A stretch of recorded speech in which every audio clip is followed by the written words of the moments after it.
ఎర్ర టోపీ పెట్టుకునేటువంటి పార్టీ భారతదేశంలోనే చాలా పెద్ద రాష్ట్రానికి ప్రాతినిధ్యం వహించి ముఖ్యమంత్రిగా పనిచేసి ఇప్పుడు ప్రతిపక్ష నాయకునిగా పనిచేస్తున్నటువంటి ఉత్తరప్రదేశ్ మాజీ ముఖ్యమంత్రి సమాజ్వాదీ పార్టీ అధ్యక్షులు మన తెలంగాణకు అత్యంత ఆప్త మిత్రులు ఆత్మీయ మిత్రులు గౌరవనీయులు శ్రీ అఖిలేష్ యాదవ్ గారు తమ సందేశాన్ని ఇస్తారు.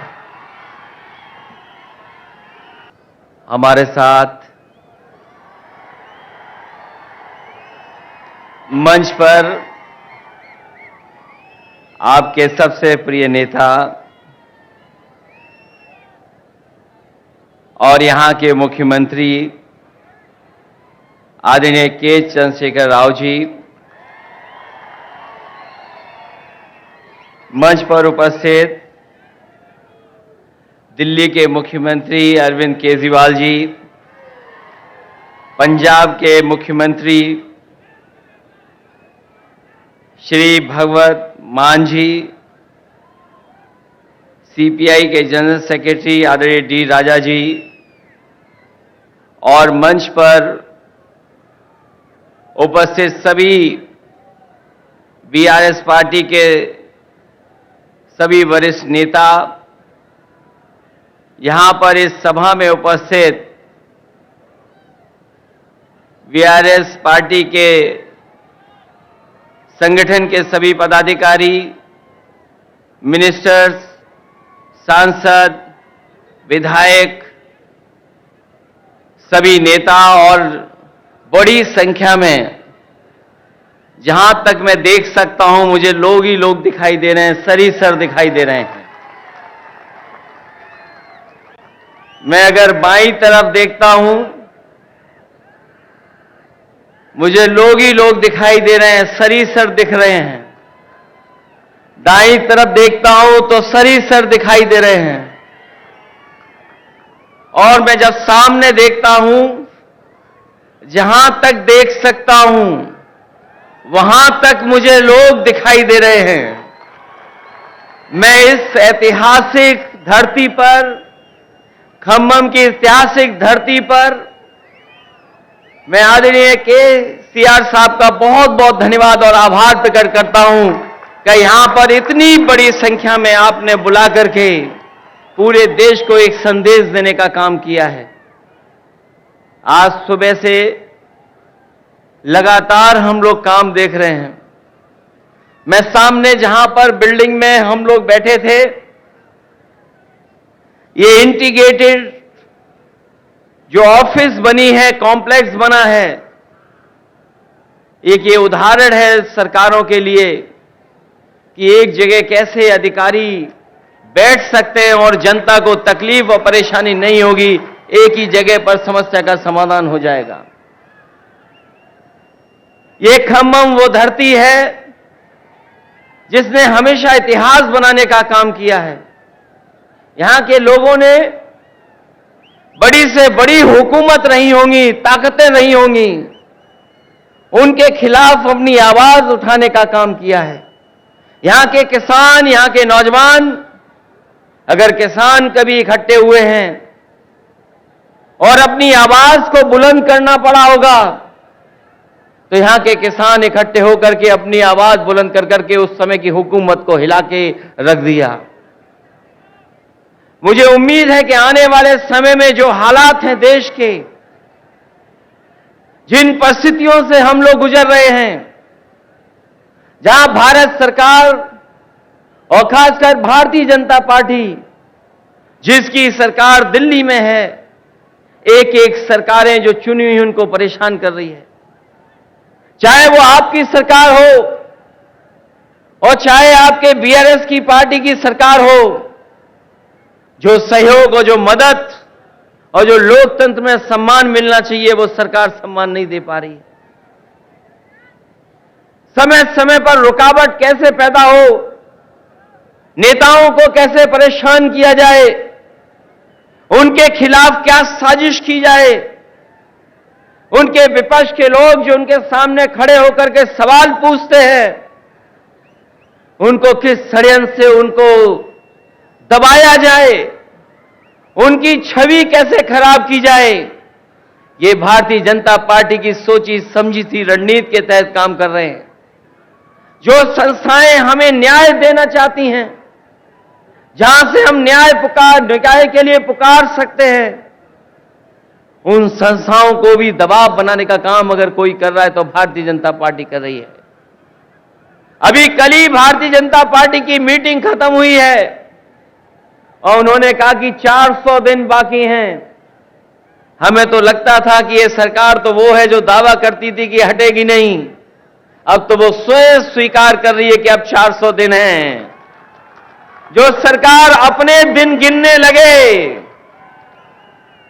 जो सरकार अपने दिन बताने लगे, समझ लो ये 400 दिन बाद सरकार रुकने वाली नहीं है। अब तो 399 दिन बचे हैं। और जैसा कि भारतीय जनता पार्टी का समय समय पर जो बुनियादी मुद्दे हैं कि महंगाई कैसे कम हो, बेरोजगारी कैसे कम हो, हमारे लोग जो भारत छोड़ करके चले जा रहे हैं, कुछ लोग तो अपनी खुशहाली के लिए जा रहे हैं, लेकिन बड़ी संख्या में लाखों लोग ऐसे हैं जो धन दौलत उनके पास है, वो इस देश में रहना नहीं चाहते क्योंकि ये सरकार उनको रहना नहीं देना चाहती। इनके पास बुनियादी ठोस मुद्दे जो किसान की जरूरत के वो नहीं पूरे कर रहे हैं। आपको सबको याद होगा, यही बीजेपी के लोगों ने कहा कि हम किसानों की आय 2022 तक दोगुनी कर देंगे, किसान की आमदनी दुगनी हो जाएगी। हालांकि 2023 शुरू हो गया है, लेकिन मुझे तो ये लगता है किसान की तकलीफ और परेशानी को देख करके इन भारतीय जनता पार्टी के लोगों का 2022 अभी खत्म नहीं होगा, इनका 22 खत्म नहीं होगा, 23 आ गया, 24 आ जाएगा। लेकिन भारतीय जनता पार्टी ने जो वादा किया था कि 22 तक हम किसानों की आय दोगुनी कर देंगे, वो अभी दोगुनी नहीं हुई है। हमारा किसान तकलीफ और परेशानी में है, उसको वादा तो कर रहे हैं, लेकिन जो बुनियादी उसे मदद मिलनी चाहिए वो मदद नहीं मिल पा रही है। ये हमारा जो नौजवान दिखाई दे रहा है, ये नौकरी और रोजगार की तलाश में अपना भविष्य चौपट कर रहा है। ये सरकार कोई ठोस कदम नहीं उठा पा रही। आपका प्रदेश में तो सरकार है जहां मुख्यमंत्री काम कर रहे हैं, लेकिन हम तो अपने प्रदेश में देखते हैं जहां पर बड़े पैमाने पर बेरोजगारी है। जैसे ही चुनाव आ गया है, इन्होंने तय कर लिया है कि जगह जगह इन्वेस्टमेंट मीट करेंगे और इन्वेस्टमेंट मीट के बहाने लोगों को धोखा देंगे। ये प्रचार के माध्यम से धोखा देना चाहते हैं। वैसे तो समय समय पर देश के लोग और देश के जो नेता होते हैं वो G20 की अध्यक्षता कर रहे हैं, लेकिन इस बार इन्हें मौका मिला है अध्यक्षता करने का। मुझे लगता है कि केवल चुनाव के लिए ही प्रचार करेंगे, उसमें कोई ठोस कदम नहीं उठाएंगे। इसलिए आज जब हम इतनी बड़ी संख्या में लोगों के सामने इकट्ठे हुए हैं, जहां मुझे लोग ही लोग दिखाई दे रहे हैं, उनके सामने मैं कह सकता हूं कि अगर तेलंगाना में सफाया हो रहा है बीजेपी का, तो उत्तर प्रदेश भी पीछे नहीं रहेगा। आप अपने प्रदेश से हटाइए, यूपी से हम लोग मिलकर के उनको हटाने का काम करेंगे। हम यूपी वाले यही जानते हैं कि जिन्हें प्रधानमंत्री बनना है वो उत्तर प्रदेश जरूर आते हैं। इसीलिए आपने देखा होगा गुजरात से उत्तर प्रदेश आए। अगर गुजरात से प्रधानमंत्री बन सकते होते तो शायद गुजरात वो नहीं छोड़ते, लेकिन उत्तर प्रदेश के साथ जो धोखा हुआ है उसकी आप कल्पना नहीं कर सकते हैं। मां गंगा हमारी पूजा का, हमारी आस्था का, हमारी संस्कृति की स्थान है। एक पानी का जहाज चला करके, विलासिता का जहाज चला करके न जाने क्या सपने दिखा रही है सरकार। और जिस मां गंगा को साफ हो जाना चाहिए था, मां गंगा वैसी की वैसी है, नदी साफ नहीं है, नदी को साफ नहीं कर पाए। मुझे खुशी है इस बात की कि जब मैं मुख्यमंत्री था उस समय आपके मुख्यमंत्री जी ने एक फैसला लिया था कि यहां पर किसानों के खेत तक और घरों में पानी पीने का कैसे इंतजाम किया जाए।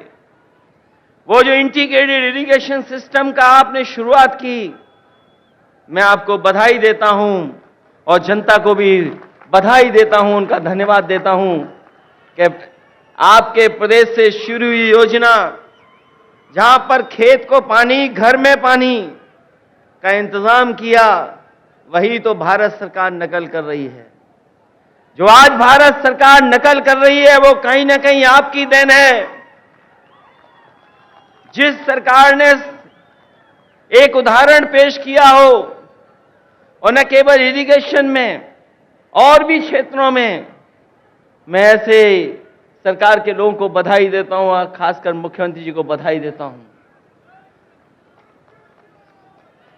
जहां इतना विकास हो रहा हो, वहीं भारतीय जनता पार्टी के लोग देश को पीछे ले जाना चाहते हैं। उनके मुद्दे, उनके फैसले हमें और आपको पीछे ले जा रहे हैं। इसलिए आज जरूरत है प्रोग्रेसिव नेताओं की, प्रोग्रेसिव सरकारों की।